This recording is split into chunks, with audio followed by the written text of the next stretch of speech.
Hello friends, इस sketch के लिए हमें एक एचडी इमेज की ज़रूरत पड़ेगी, एक कटर की ज़रूरत पड़ेगी पेंसिल्स को साफ करने के लिए, और एक पेंसिल इरेजर का हम यूज़ करेंगे इरेज करने के लिए।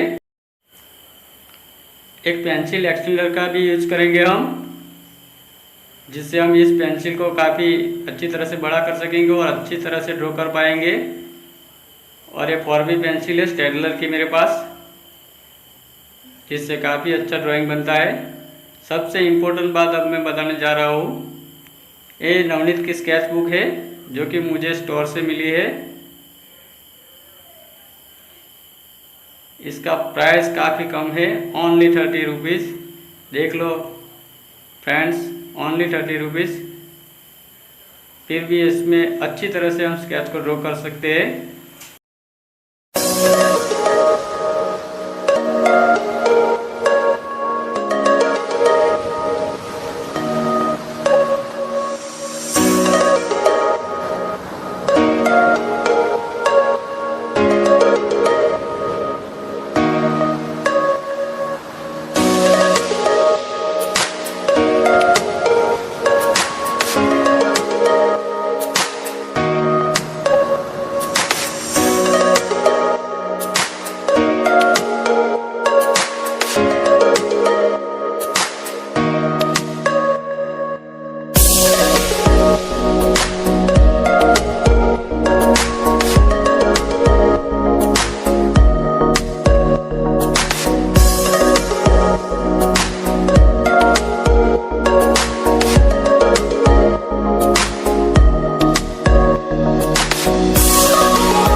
break it all down for you. I ain't never giving up, I ain't never giving up. I'm my lane, feel my blood pump through my veins. Feel adrenaline, no pain. Welcome all to my domain. So let me break it all down for you. I ain't never giving up, I ain't never giving up. I'm take